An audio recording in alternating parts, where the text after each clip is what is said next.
यह कहानी लेखक की अपनी भावनाओं के द्वारा लिखी गई है। इस कहानी को सुनकर आप अपना मनोरंजन कर सकते हैं। इस कहानी में दर्शाए गए पात्र, उत्पादन और घटनाएं सभी काल्पनिक हैं। कहानी किसी भी व्यक्ति के भावनाओं, प्रथाओं और परंपराओं का अपमान नहीं करती है। यह कहानी पूरी तरह से काल्पनिक है। दोस्तों, सिर्फ आपसे एक ही रिक्वेस्ट है कि आप हमारी वीडियो को लाइक और सब्सक्राइब कर लिया कीजिए, क्योंकि हम इसे बहुत ही मेहनत से बनाते हैं और आप बिना लाइक और सब्सक्राइब किया ही चले जाते हैं। प्लीज प्लीज प्लीज, यह आपका प्यार होगा हमारे लिए। आप हमारे चैनल को लाइक और सब्सक्राइब जरूर कर लिया कीजिए, जिससे हमें लगेगा कि हमारी मेहनत व्यर्थ नहीं जा रही है।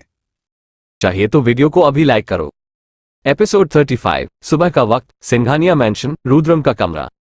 और इस वक्त मोह बेड पर शांति से सो रही थी। सुबह के 9 बजे बज रहे थे और उसकी आंख खुलने को ही हुई थी। वह भी हल्की हल्की नींद में थी। उबासी लेते हुए वो उठकर बैठ गई। सामने रुद्र बैठा हुआ था। वो एकदम से घबरा गई और बोली, बाबू साहब।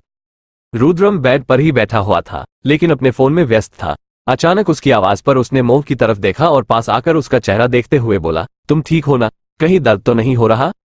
मोह ने पूरे कमरे को देखा और बोली, हम घर कब आए? रुद्र ने कहा, हम कल रात ही घर आ गए थे।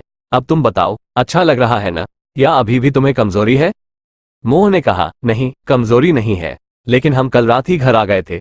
हमें तो कुछ याद नहीं आ रहा। रुद्र ने कहा, क्योंकि तुम अचानक से बेहोश हो गई थी। तुम्हें किसने कहा था कमरे से बाहर निकलने के लिए? मैंने कहा था ना कि मैं कपड़े अरेंज करके आ रहा हूं। रुद्र के इतना कहते ही मोह को रात का वो सीन याद आने लगा जब उसने उस औरत को देखा था। वो बोली, बाबू साहब, हमें कल कुछ बहुत भयानक दिखा, हमें डर लग रहा है। रुद्र ने सवाल किया, क्या हुआ, क्या देख लिया? मोह ने कहा, हमें एक औरत देखी। रुद्र ने नॉर्मल अंदाज में कहा, इसमें भयानक वाली बात कहां से आई? औरत ही तो देखी थी, भूत थोड़ी देखा था। मोह ने अपना सिर ना में हिलाया और कहा, नहीं, वो औरत बिल्कुल हमारी तरह दिख रही थी। रुद्र की आंखें सख्त हो गई और उसने कहा, क्या? मोह ने सिर हाँ में हिलाया और कहा, हाँ बाबू साहब, वो औरत बिल्कुल हमारी तरह दिख रही थी और वो देखने से लग रही थी कि वो मां बनने वाली है। लेकिन ऐसा कैसे हो सकता है? हम थे ना वहां। हमारे जैसी शक्ल की कोई और लड़की वहां कैसे हो सकती है? रुद्र ने मोह का चेहरा पकड़ा और उसके पैनिक अटैक को शांत करते हुए बोला, शांत हो जाओ, ऐसा कुछ भी नहीं था। वहां सिर्फ तुम्हारा भ्रम था और तुम बेहोश हो गई थी। मोह ने सिर ना में हिलाया और कहा, नहीं, हमारा कोई भ्रम नहीं था। हमें अच्छे से पता है, वहां हमारी जैसी दिखने वाली एक और लड़की थी। लेकिन ऐसा कैसे हो सकता है? हमारी जैसी एक और लड़की? हम तो एक ही है ना? भगवान ने हमें बनाया है, तो हमारी जैसी एक और लड़की कैसे हो सकती है? हमें कुछ समझ में नहीं आ रहा कि क्या हुआ। बाबू साहब, वो लड़की कहाँ से आई? और वह भी हमें देखकर डर गई थी, पर हमें नहीं पता कि आगे क्या हुआ। हम गिर गए थे। कहाँ है वो लड़की? रुद्र ने प्यार से उसके माथे को चूम लिया और कहा, ये सिर्फ तुम्हारा भ्रम है और कुछ नहीं। कोई नहीं था वहां। जब मैं तुम्हारे पास पहुंचा तो तुम बाहर अकेली बेहोश पड़ी थी। कोई नहीं था तुम्हारे पास, बस तुम्हारा भ्रम था और कुछ नहीं। तुम इस बात को निकाल दो अपने दिमाग से। रुद्र ने मोह को अपने सीने से लगा लिया, लेकिन मोह अभी भी रात के सीन को नहीं भूल पाई थी। थोड़ी देर बाद मोह की सांस थोड़ी नॉर्मल हुई और वह थोड़ा लॉजिक लगाकर सोचने लगी। उसने भी रुद्र की बात को सच मान लिया कि शायद वो उसका भ्रम ही था। फिर वो उससे दूर हुई और बोली, माफ कीजिए, हमारी वजह से आपको तकलीफ हुई। रुद्र बोला, मुझे तुम्हारी वजह से कभी कोई तकलीफ नहीं हो सकती। और एक बात बताओ, तुम नाटक तो नहीं कर रही थी ना मेरे सामने? स्कूल नहीं जाना इसलिए, क्योंकि मुझे पता है तुम्हें बुक्स पसंद नहीं है? मोह बोली, नहीं, ऐसा कुछ नहीं है। हम तो उल्टा स्कूल जाने के लिए बहुत ज्यादा उत्सुक है। हमें देखना है कि शहर के स्कूल कैसे होते हैं। हमें नए दोस्त बनाने हैं, हमें पढ़ना है, हमें अपने पिताजी का सपना पूरा करना है। वो चाहते हैं कि हम बहुत बड़ी अफसर बने या किसी बड़े पद पर जाएं। रुद्र ने उसे उठाकर अपनी गोद में बिठा लिया। वैसे भी वो बच्ची जैसी ही तो थी रुद्र के सामने। उसका वो गठीला बदन मोह के पूरे शरीर को ढक देता था एक तरफ से। जब वो उसे बाहों में पकड़ता था तो मोह बिल्कुल छुप जाती थी। रुद्र ने उसे कसकर अपनी बाहों में पकड़ा और बोला, सरकारी अफसर का तो पता नहीं, लेकिन हाँ, अगर तुम अच्छे से पढ़ लोगी ना तो मैं तुम्हें अपनी कंपनी में एक जॉब दिला दूंगा। और अगर तुम्हें किसी और कंपनी में जॉब करनी होगी तो तुम वहां भी कर लेना, ठीक है? मोह ने मुड़कर रुद्र को देखा और न जाने उसके दिमाग में क्या आया। उसने आगे बढ़कर रुद्र के गालों को अपने होठों से छू लिया और बोली, जहां आप कहेंगे हम वहां नौकरी कर लेंगे, पर उससे पहले पढ़ाई करनी पड़ेगी। रुद्र ने उसे कसकर पकड़ते हुए कहा, हाँ, पढ़ाई तो करनी ही पड़ेगी, बिना पढ़े तो नौकरी नहीं मिलेगी। उसके बाद रुद्र ने उसे आजाद कर दिया और कहा, जाकर तैयार हो जाओ और साड़ी सूट मत पहनना, जीन्स टॉप पहनना। मोह ने कहा, ये क्या होता है? रुद्र ने कहा, फाल्गुनी के कपड़े देखे तुमने? मोह ने सिर हाँ में हिलाया। रुद्र ने कहा, बिल्कुल वैसे ही कपड़े। तुम जाओ, नहा कर आओ, मैं कपड़े बाहर निकाल कर रखता हूं। मोह को बहुत अजीब लग रहा था, क्योंकि उसे फाल्गुनी के कपड़े बहुत अजीब लगते थे। लेकिन वो फिर भी बाथरूम में गई, नहाए और बाथरूम से बाहर आ गई। रुद्र कपड़े रख रहा था। उसने देखा कि रुद्र ने एक ब्लैक कलर की जीन्स और पिंक कलर का प्यारा सा टॉप रखा हुआ है। रुद्र ने कहा, आओ।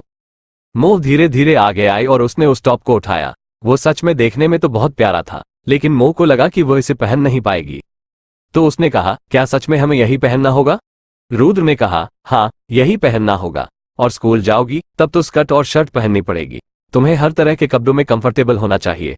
मुझे पता है कि तुम्हें ट्रेडिशनल कपड़े पसंद है, वेस्टर्न नहीं, लेकिन अभी तुम बच्ची हो, 16 साल की, तुम पहन सकती हो। जब बड़ी हो जाओगी, 19-20 साल की, तब तुम्हारी मर्जी, तब सूट पहनना है या वेस्टर्न कपड़े, तुम्हारी मर्जी होगी। उसके बाद रुद्र ने गेट के पास जाकर गेट को अंदर से बंद कर दिया और मोह के हाथ में कपड़े थमाते हुए उसे क्लोजेट की तरफ धक्का देते हुए कहा, चलो जाओ, जाकर कपड़े बदलो। मोह क्लोजेट में गई और दरवाजा अंदर से बंद किया। उसने अपने बाथरोब को उतार दिया और खड़ी हो गई, लेकिन कपड़े नहीं पहने। उसे अजीब लग रहा था। फिर भी उसने किसी तरह हिम्मत जुटाई और पहले टॉप को अपने गले से निकाला, फिर जीन्स पहन ली। उसने क्लोजेट में लगे आईने के पास जाकर खुद को देखा। उसका पूरा शरीर अड़का हुआ लग रहा था और जीन्स और टॉप दोनों उसके शरीर से चिपके हुए थे।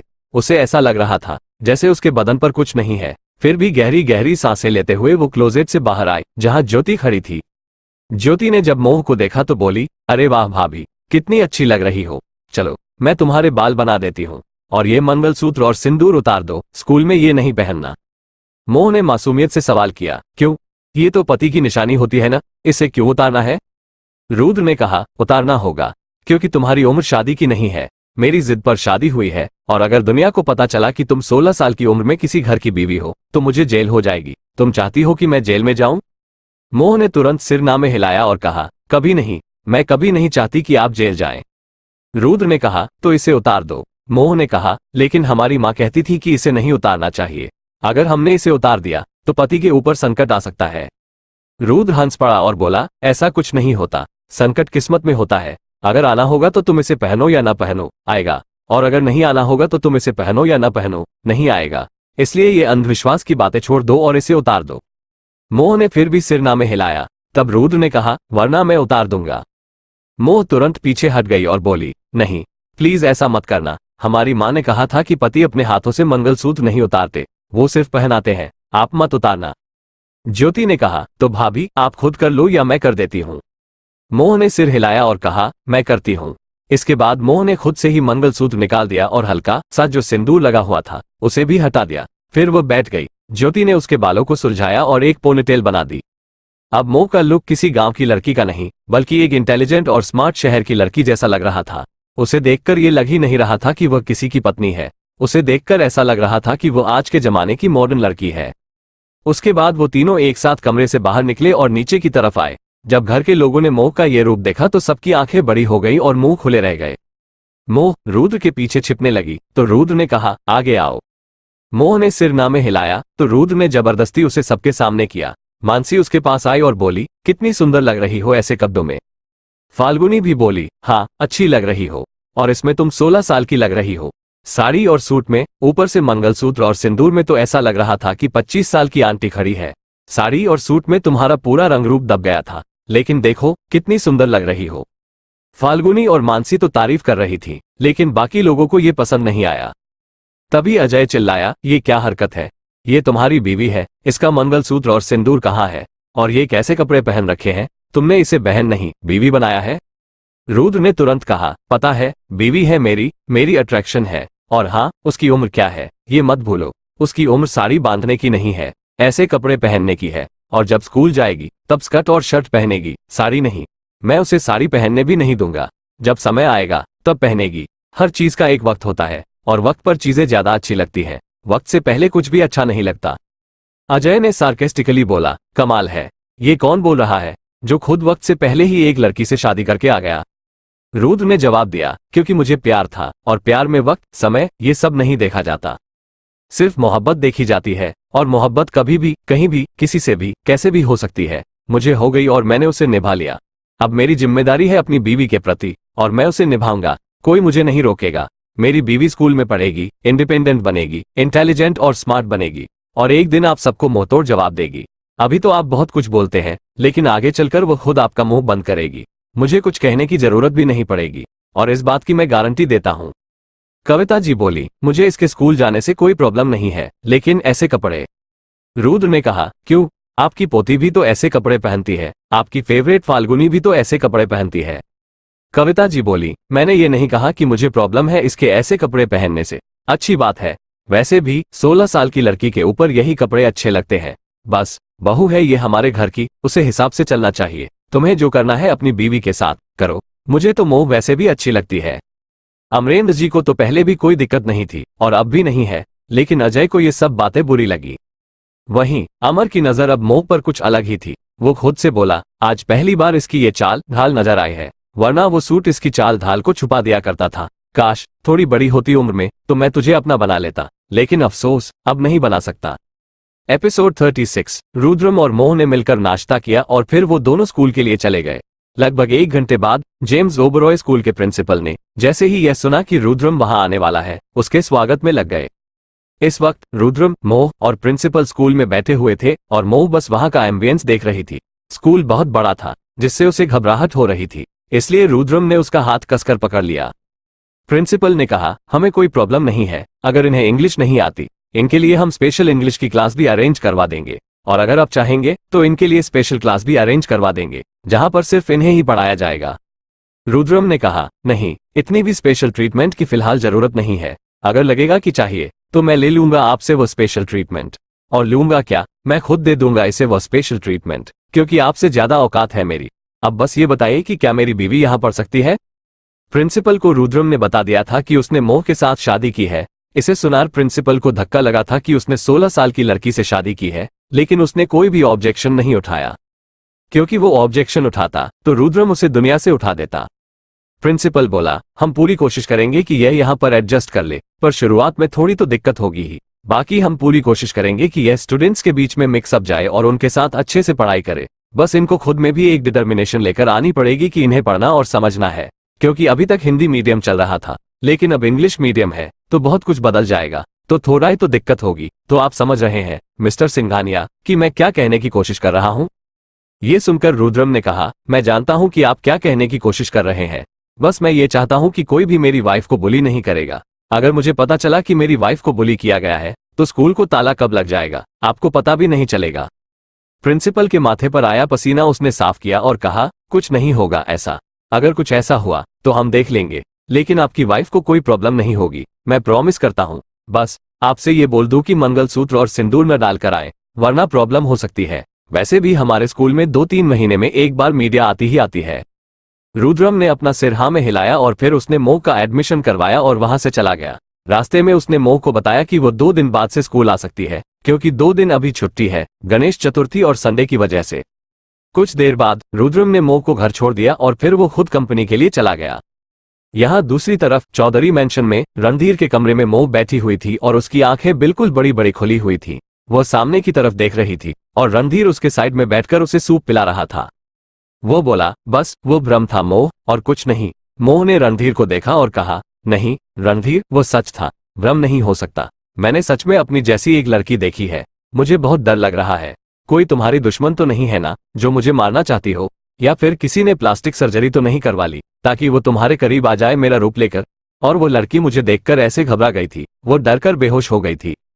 रणधीर ने कहा, और जब मैं कमरे से बाहर आया था तुम्हें लेकर, तब वो वहां थी? मोह ने सिर नकारात्मक रूप से हिलाया और कहा, नहीं वह नहीं थी, लेकिन वह थी। रणधीर, मुझे पता है वह थी, मैंने अपनी आंखों से देखा था। मैंने कोई नशा थोड़ी किया था जो मैं अपने अक्स को देखूंगी, और वैसे भी मैं नशे से दूर रहती हूँ। रणधीर ने उसे सूप पिलाते हुए कहा, वो सिर्फ और सिर्फ तुम्हारा भ्रम था, तुमने अपने आप को बस सपने में देखा था, उससे ज्यादा कुछ नहीं। मोह ने खुद से ही मन में कहा, पता नहीं क्यों, लेकिन जब मैंने उसे देखा था, बहुत अजीब सी वाइब आई थी मुझे उसमें से, जैसे कोई अपना ही खड़ा हो सामने। क्या सच में मैंने अपना ही अक्स देखा था? क्योंकि खुद का अक्स देखकर ही इतनी अच्छी और डिफरेंट वाइब आती है। रणधीर ने सूप पिलाया और कहा, फालतू में फालतू की बातें सोचना बंद करो और अपना और अपने बच्चे का अच्छे से ख्याल रखो, ठीक है? ये फालतू की बातें सोचकर तुम खुद पर तो असर डाल ही रही हो, बच्चे को भी असर डाल रही हो। वैसे भी 1-2 दिन में तुम्हारा 6ठा महीना शुरू हो जाएगा। मोह ने नीचे अपने पेट को देखा और उसे सहलाते हुए बोली, सही कह रहे हो, फालतू की बात सोचकर मैं अपने बच्चों को क्यों डेंजर में डालूं? उसके बाद उसने अपने पेट को बार बार सहलाया और कहा, आपके पापा अच्छे तो बहुत है, इतनी ज्यादा परवाह करते हैं आपकी, काश इतनी परवाह मेरी भी कर दे। आपके लिए कह रहे हैं कि मम्मी इतनी फालतू बातें मत सोचो, छोड़ो कहीं के। रणधीर ने उसे घूर कर देखा और कहा, मैं साधु हूं? मोह ने उसे देखा और कहा, हाँ आप साधु हो, साधु हो, साधु हो, साधु हो, साधु हो। मोह बार बार एक ही शब्द को रिपीट कर रही थी, जिस पर रणधीर को गुस्सा आ गया। उसने गुस्से में मोह का चेहरा पकड़ा और गुस्से में ही अपने होंठ उसके गाल पर रखकर दबा दिया। वो उसे किस कर रहा था और मोह हंस रही थी, क्योंकि रणधीर उसके साथ कुछ गलत नहीं कर सकता था, क्योंकि वो उसका प्यार था। उसके बाद रणधीर खड़ा हुआ और बोला, चलो अब मैं चलता हूं कंपनी। मोह ने सिर हाँ में हिलाया और फिर बोली, आज आप मेरे लिए पाव भाजी लेंगे प्लीज। रणधीर ने कहा, कल इतना सारा बाहर का खाना खाया है, अब नहीं मिलेगा, पहले बच्चे पैदा हो फिर जो खाना है खा लेना। मोह ने अपना मुंह बना लिया, उसे होटल का खाना इतना अच्छा नहीं लगा था। रणधीर ने कहा, स्पेशली मैंने तुम्हारे लिए एक ऐसा शेफ बुलवाया था जो कि अच्छा खाना बना सके, और तुम्हें अच्छा खाना नहीं लगा। मुझे तो बहुत अच्छा लगा था, और कल तुम कितनी तारीफ कर रही थी उस शेफ की, कितना अच्छा खाना बनाया है। इतना अच्छा खाना तो मैंने कभी खुद से भी नहीं बनाया है, और पता नहीं क्या क्या, पर अब तुम्हें पाव भाजी के लिए वो सबका खाना अच्छा नहीं लग रहा। कितनी ज्यादा दोगली हो तुम। मोह ने तुरंत कहा, मैं दोगली नहीं हूं। रणधीर बोला, हाँ तुम दोगली नहीं हो, तुम तो दल बदलू हो, बहुत दल बदलू। मोह ने इस पर पप्पी फेस बनाया तो रणधीर ने इस बार उसके होठों पर किस किया और कहा, मैं जा रहा हूं। उसके बाद वो चला गया। दोपहर के वक्त सिंघानिया कॉर्पोरेशंस। इस वक्त रुद्रम अपनी केबिन में बैठा हुआ था और कुछ फाइल्स को चेक कर रहा था। तभी उसका असिस्टेंट अंदर आया और बोला, सर पता चल गया है कि कल रात मैडम ने क्या देखा था। रुद्रम ने फाइल को बंद किया और सामने देखते हुए कहा, क्या? असिस्टेंट ने अपना टैब लेकर उसे ऑन किया और बोला, एक खूबसूरत लड़की जिसकी खूबसूरती देखकर हर इंसान बोले कि यह आसमान से उतरी हुई किसी परी की तरह है, उसके साथ होता है अन्याय और वह घर छोड़कर भाग जाती है, पर अभी भी उसका दर्द कम करना भगवान को मंजूर नहीं था और फिर से एक बार बदलती है उसकी जिंदगी और उसकी शादी हो जाती है एक ऐसे माफिया से जो करता है पूरे एशिया में राज, और अब होती है उसके जिंदगी की असली शुरुआत कैसे बेरहम माफिया देता है उसे दर्द, और फिर ऐसा क्या हो जाता है कि वह पागल हो जाता है उसके प्यार में, उसकी मासूमियत से नहीं बच पाता है उसका दिल, और वह करने लगता है उसे बेनतहा मोहब्बत, मासूमियत से भरी चांद की कहानी जो कर देती है एक डेविल माफिया को भी अपना दीवाना। इस स्टोरी को पूरा सुने, आप भी हो जाएंगे चांद के दीवाने। चैनल को सब्सक्राइब कर सर्च करें mafia cute girl, mafia cute girl. Sir मुझे लगता है कि यह वही लड़की है जिसे मैडम ने देखा था। रुद्रम ने टैब को अपने हाथ में लिया और फिर गुस्से से उसे देखते हुए बोला, तुम मुझे मेरी ही बीवी दिखा रहे हो? असिस्टेंट बोला, नहीं सर, यह मोह मैडम नहीं है बल्कि कोई और है। रुद्रम ने कहा, वही तो, यह मेरी मोह है, मेरी अट्रैक्शन है। असिस्टेंट को समझ नहीं आ रहा था क्योंकि दोनों की शक्लें एक जैसी थी और दोनों का नाम भी एक ही था। उसने कहा, सर इस लड़की का नाम मोह रणधीर सिंघानिया है, इसकी उम्र 19 साल है, यह आपकी वाइफ नहीं है, कोई और है। ध्यान से देखिए सर, शक्ल पूरी तरह नहीं मिलती, अगर ध्यान से देखेंगे तो पता चलेगा कि यह वही नहीं है, थोड़ा फर्क है, शायद 3 साल का। रुद्रम ने फोटो को ध्यान से देखा और फिर उसके चेहरे पर नजर टिकाई। मोह के गाल पर कोई दाग नहीं था, लेकिन इस लड़की के गाल पर एक बड़ा सा तिल था जो काफी अलग लग रहा था। रुद्रम ने उसकी जानकारी पढ़ी। उसे एक रिच फैमिली ने अडॉप्ट किया था जो रणधीर की फैमिली से अच्छी तरह से जान पहचान रखती थी। आगे चलकर उन्होंने अपनी इस दोस्ती को रिश्तेदारी में बदल दिया। उन्होंने अपनी गोद ली हुई बेटी की रणधीर से शादी करवा दी थी। उस फैमिली में 2 बेटे थे लेकिन कोई बेटी नहीं थी। जो औरत थी वो अब मां नहीं बन सकती थी क्योंकि कुछ हेल्थ रिलेटेड कॉम्प्लिकेशन थी। उन्हें बेटी की बहुत जरूरत थी, इसलिए उन्होंने अनाथालय से एक छोटी सी बेटी को गोद लिया जो लगभग 3.5 साल की थी। इस लड़की ने अपना नाम मोह बताया था और फैमिली ने भी उसका नाम नहीं बदला क्योंकि उन्हें वो नाम बहुत अच्छा लगा था। शादी से पहले इस लड़की का नाम मोह बंसल था। रुद्रम ने तब को बंद किया और कहा, इसके असली माँ बाप का क्या? असिस्टेंट ने कहा, सर हमने पूरी कोशिश की है, हमने अपने 2 आदमियों को सन्नाटा भेजा है जहां से इसे अडॉप्ट किया गया था। जैसे ही इसकी सारी की सारी जानकारी मिलेगी हम आपको बता देंगे। फिर उसने एक सवाल उठाया, लेकिन सर एक डाउट है। रुद्रम ने पूछा, क्या डाउट है? असिस्टेंट ने कहा, सॉरी सर, लेकिन अगर ये लड़की सच में आपकी वाइफ से जुड़ी हुई निकली तो आप रणधीर चौधरी के साथ अपनी दुश्मनी भूल जाएंगे, क्योंकि यह उनकी वाइफ है और अब तो ये प्रेग्नेंट भी है। कुछ दिनों में इसका 6था महीना शुरू हो जाएगा। अगर रणधीर चौधरी को आपकी वाइफ के बारे में पता चल गया तो वह ये बात पक्का अपनी वाइफ को बता देगा। और सर मैंने सुना है कि यह लड़की बहुत जिद्दी है, ये पक्का मोह मैडम को अपने पास रखने के लिए कुछ भी करेगी और रणधीर भी सब कुछ करेंगे आपकी वाइफ को छीनने के लिए। इसीलिए मैं चाहता हूं कि मोह मैडम का इस लड़की से कोई कनेक्शन ना निकले। रुद्रम ने कहा, कनेक्शन निकलेगा या नहीं ये तो हमारे बस में नहीं है, ये तो अनाथालय से ही पता चलेगा। और वैसे भी अगर कोई कनेक्शन निकल भी गया तो मैं इस लड़की को अपने घर ले आऊंगा, लेकिन अपनी बीवी को नहीं छोड़ूंगा क्योंकि यह मेरी है, मेरी अट्रैक्शन है, सिर्फ मेरी। ये लड़की सेम शक्ल लेकर और सेम नाम लेकर कभी मेरी बीवी की जगह नहीं ले सकती, ना उसकी जैसी बन सकती है। और जैसे तुमने कहा, वह जिद्दी है। मेरी अट्रैक्शन जिद्दी नहीं है, आगे चलकर हो जाएगी, इसका मुझे पता नहीं, लेकिन मेरी अट्रैक्शन जैसा इस दुनिया में कोई नहीं और यह भी नहीं बन सकती। अगर इसका सच में कोई खून का रिश्ता भी मेरी बीवी से निकला तो आई डोंट केयर। शिव मंदिर। आज मोह सुषमा के साथ शिव मंदिर आई थी। कल जो उसने उस लड़की को देखा था, उसके बाद से उसका दिल बहुत अशांत हो गया था। उसने खुद को शांत करने के लिए महादेव का सहारा लिया। मोह ने पंडित जी से आशीर्वाद लिया और कहा, पंडित जी आशीर्वाद दीजिए कि हमारा ये बच्चा या बच्ची जो भी इस दुनिया में आए हेल्दी हो और हम भी जिंदा रहें। हमें मजबूती दीजिए। पंडित जी, हम अपने पति के साथ अभी बहुत लंबा जीना चाहते हैं और 2-3 बच्चे और करना चाहते हैं, बस हमें तंदुरुस्त बनाए रखिए। पंडित जी हंस पड़े और प्रसाद का लड्डू देते हुए बोले, भगवान तुम्हें एक नहीं 2 बच्चे एक साथ दे देंगे। तुम्हारे बच्चे स्वस्थ, तंदुरुस्त और बुद्धि से भरपूर होंगे और तुम भी बहुत सुरक्षित और तंदुरुस्त रहोगी। महादेव तुम्हें आशीर्वाद दे रहे हैं। मोह मुस्कुरा दी और फिर वो सुषमा के साथ मंदिर से निकल गई। वहीं एक कार आकर रुकी और उसमें से मनोहर निकला। आज उसका मंदिर में महादेव के सामने माथा टेकने का बड़ा मन कर रहा था। उसने अमरेंद्र जी से पूछा था कि वह जा सकता है क्या, तो अमरेंद्र जी ने कहा था कि भगवान के घर जाने के लिए अनुमति की जरूरत नहीं होती, इसलिए वह आ गया था। उसने पूजा की थाली एक बेचने वाली से ली और फिर मंदिर की तरफ बढ़ गया। तभी उसकी नजर सामने से आती मोह पर पड़ी, जो मुस्कुराते हुए और हंसते हुए सुषमा के साथ बाहर आ रही थी। मनोहर बस उसे देखता ही रह गया। एपिसोड 37। मनोहर बस उसे देख रहे थे। उस लड़की को देखते ही उसकी आंखों से एक आंसू लुढ़क कर नीचे गिर गया और उसके मुंह से निकला, मोह। वो उसके पीछे पीछे जाने लगा, लेकिन तभी वो औरत जिसने उसे पूजा की थाली दी थी, वो बोली, अरे साहब, पैसे तो दे दो पूजा की थाली के। मनोहर ने अपने पॉकेट से पैसे निकाले और उसे दे दिया, लेकिन जब वह पलटा तो मंदिर के बाहर से मोह जा चुकी थी। उसने ध्यान से देखा तो एक कार के अंदर वह बैठ रही थी। वो उसे पुकारते हुए उसकी तरफ भागा, मोह मोह मोह। लेकिन जब तक वो कार के पास पहुंचा, कार आगे जा चुकी थी। कार में बैठी मोह को ऐसा लगा कि किसी ने उसे पुकारा है, इसलिए उसने पीछे पलट कर देखा। उसे मनोहर दिख तो रहा था, लेकिन धुंधला होने की वजह से उसका चेहरा ठीक से दिखाई नहीं दिया। मोह ने अपने सीने पर हाथ रखा और बोली, दिल की धड़कनें क्यों बढ़ गईं? इसके बाद उसने दोबारा मुड़कर देखा, लेकिन अब चेहरा ओझल हो गया था। सुषमा, जो मोह के साइड में बैठी थी, बोली, पीछे क्या देख रही हो, आगे ध्यान दो। मोह ने अपना चेहरा आगे की तरफ कर लिया और गाड़ी चौधरी मैंशन की तरफ चली गई। मनोहर महादेव के मंदिर के अंदर गया और बोला, क्या जो मैंने देखा वो सच था? क्या वह मेरी मोह थी? बोलिए ना महादेव, क्या वह मेरी मोह थी? अगर वह मेरी मोह थी तो आपसे विनती है, मुझे मेरी बेटी लौटा दीजिए। मेरी बेटी मुझे बता दीजिए महादेव। इसके बाद मनोहर ने हाथ जोड़कर उन्हें प्रणाम किया और फिर अपनी बेटी मोह के लिए उसने प्रार्थना की कि उसका स्कूल अच्छा हो जाए। उसे खबर मिल गई थी कि रुद्रम में उसका एडमिशन हो गया है। भगवान से प्रार्थना करने के बाद वो सीधा अपने फ्लैट की तरफ चला गया। उधर सिंघानिया मैंशन में मोह अपने रूम में बैठी हुई थी और वह नई बुक्स को खोलकर देख रही थी जो वह स्कूल से लेकर आई थी। ज्योति और फाल्गुनी उसके पास बैठी हुई थी। वो कभी मोह के परेशान चेहरे को देखती, कभी उन नई बुक्स को और कभी एक दूसरे को। मोह बिल्कुल उसी तरह से रिएक्ट कर रही थी जैसे कोई बच्चा नई किताबें मिलने पर करता है। उन्हें देख रही थी, खोल खोल कर पढ़ रही थी। फाल्गुनी बोली, अरे मैडम, तुम इस तरह क्यों कर रही हो? ये तुम्हें मैडम पढ़ा देंगी स्कूल में। मोह ने फाल्गुनी से कहा, फाल्गुनी जी, मुझे तो कुछ भी समझ नहीं आ रहा, इतना सब कुछ अंग्रेजी में लिखा है।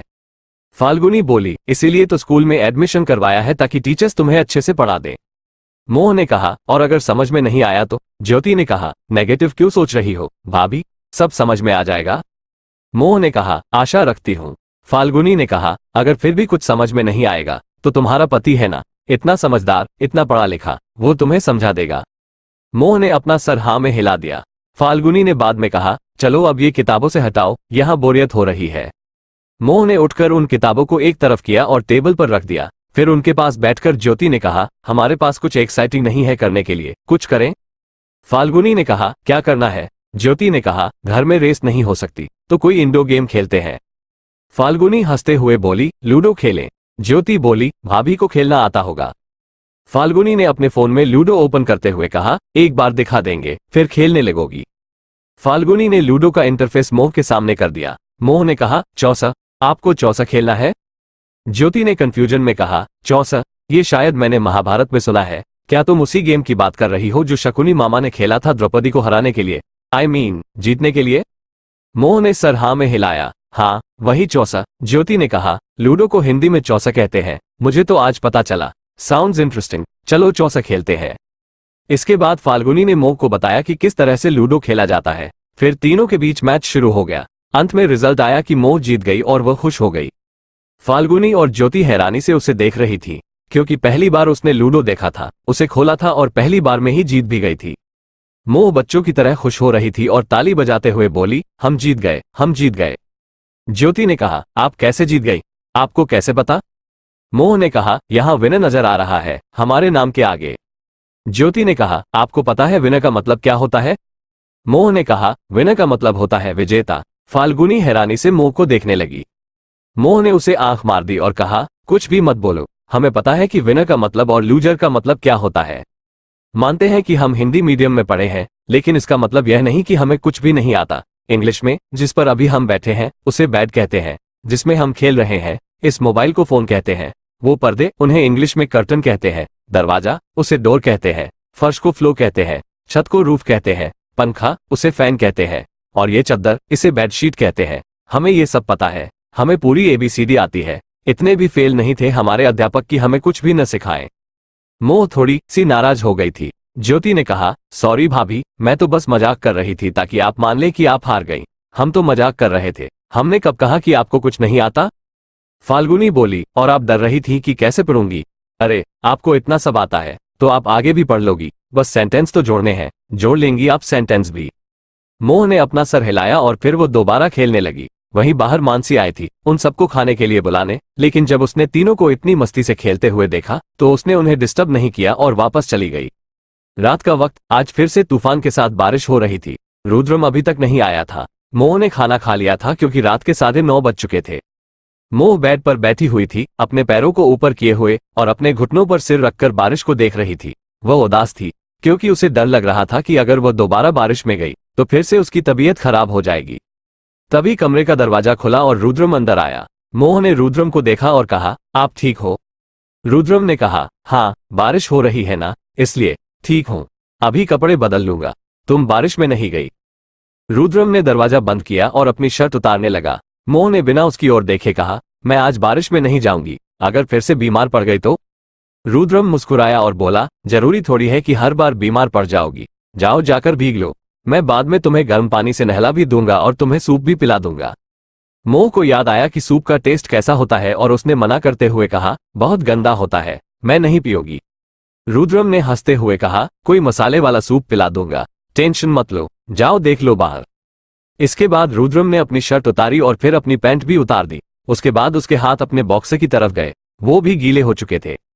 मोह ने अपनी आंखें बंद कर ली और चेहरे पर हाथ रखते हुए बोली, छी छी, कपड़े मेरे सामने क्यों निकाल रहे हो? रुद्रम ने मोह को देखा और उसे याद आया कि अभी तक उनके बीच कोई रिश्ता नहीं बना था, फिर भी वो उसके सामने कपड़े उतार रहा था। लेकिन उसे शरारत सूझी तो वो बोला, कोई बात नहीं, वैसे भी मैं तुम्हारा पति हूं, तुम्हारे सामने तो बिल्कुल नेकर घूम सकता हूं। मोह की आंखें बिल्कुल बड़ी हो गई और उसने रुद्रम को देखते हुए कहा, कितने गंदे हो आप? रुद्रम हंसते हुए बोला, पैदाइशी गंदा हूं, कुछ दिखाऊं क्या गंदा? उसके बाद उसने हल्के से बॉक्सर को नीचे किया तो मोह ने अपना चेहरा दूसरी तरफ कर लिया। रुद्रम उसकी तरफ बढ़ा और बेड पर चढ़ गया। मोह थोड़ी दूर खिसक गई, लेकिन रुद्रम ने उसकी कलाई पकड़कर उसे अपनी ओर खींचा और उसके गालों को चूमते हुए बोला, परेशान कर रहा था बस। इसके बाद वो उठा और वॉशरूम में चला गया। मोह उठी और बालकनी में चली गई। वो गार्डन में जाने का रिस्क नहीं लेना चाहती थी। पिछली बार सबने उसे डांस करते हुए देख लिया था, लेकिन बालकनी में आते ही जैसे ही पानी उसके बदन पर पड़ा, उसका गाना गाने का मन हुआ। उसने बालकनी की रेलिंग पर अपने हाथ फेरे और गाना शुरू किया। लग जा गले कि फिर ये हंसी रात हो ना हो, शायद फिर इस जन्म में मुलाकात हो ना हो। लग जा गले से फिर मोह ने ऊपर की तरफ देखा, जहां चांद बारिश में भी एक अलग चमक पैदा कर रहा था। उसे देखते हुए उसने आगे गाना शुरू किया। हमको मिली है आज ये घड़ियां नसीब से, जी भर के देख लीजिए हमको करीब से, फिर आपके नसीब में ये बात हो ना हो, फिर इस जन्म में मुलाकात हो ना हो। लग जा गले कि फिर ये हंसी रात हो ना हो। मोह गाना गा ही रही थी कि तभी वॉशरूम का दरवाजा खुला। रुद्रम कपड़े बदलकर बाहर आया। जब उसके कानों में मोह की आवाज पड़ी तो उसके चेहरे पर मुस्कान आ गई। मोह का गाना और उसका पैशन सब कुछ एक थेरेपी का काम करते थे रुद्रम के लिए। वो कितना भी थका हो, गुस्से में हो या किसी बात से परेशान हो, सब खत्म हो जाता था जब वह मोह के पास होता था। उसकी सिर्फ प्रेजेंस ही काफी थी, और अब तो वो अपनी प्रेजेंस के साथ अपने गाने की प्रस्तुति भी दे रही थी। रुद्रम का मूड बिल्कुल अच्छा हो गया था। पास आइए कि हम नहीं आएंगे बार बार, बाहें गले में डाल के हम रोले जार जार, आंखों से फिर ये प्यार की बरसात होना हो। शायद फिर इस जन्म में मुलाकात हो ना हो। मोह जैसे ही ये लाइन गा रही थी, रुद्रम ने पीछे से उसे अपनी बाहों में भर लिया और चांद को देखने लगा। मोह हल्का सा शर्मा गई, लेकिन अब वो रुद्रम की फितरत को पहचान चुकी थी, इसलिए उसने ज्यादा रिएक्ट नहीं किया और रुद्रम के हाथ पर अपना हाथ रख दिया। रुद्रम ने उसके कान के पास आकर कहा, गाना खत्म करो, रुक क्यों गई? मोह ने अपना सिर हिलाया और गाने की आखिरी लाइन गाई, लग जा गले की फिर ये हंसी रात हो ना हो, शायद फिर इस जन्म में मुलाकात हो ना हो। लग जा गले की फिर ये हंसी रात हो ना हो। इसके बाद मोह पलट गई और रुद्र, जिसके कपड़े बारिश में भीगने की वजह से गीले हो गए थे, उसके सीने से लग गई। वह बोली, शुक्रिया बाबू साहब, हमारी जिंदगी में आने के लिए, हमारी जिंदगी को संवारने के लिए शुक्रिया। इसके बाद मोह ने अपनी आंखें बंद कर ली और रुद्रम ने उसे कसकर अपनी बाहों में भर लिया। दोनों के बीच उम्र का 9 साल का फर्क था, लेकिन फिर भी दोनों ने एक दूसरे को समझना और प्यार करना सीख लिया था। उनका प्यार इस बात का गवाह था कि प्यार करने के लिए उम्र, रंग, रूप, जाति या भेदभाव नहीं देखा जाता। अगर प्यार है तो बस किया जाता है, जैसा कि इन दोनों ने किया था। बस फर्क इतना था कि एक तरफ इजहार हो चुका था और वो इजहार हो भी गया था, लेकिन दूसरी तरफ अभी भी कहीं ना कहीं थोड़ा बहुत इकरार बाकी था। गाइस, अगला एपिसोड आ जाएगा, तो अगर आपको जल्दी से नेक्स्ट एपिसोड चाहिए तो वीडियो को अभी लाइक करो। Thanks for watching.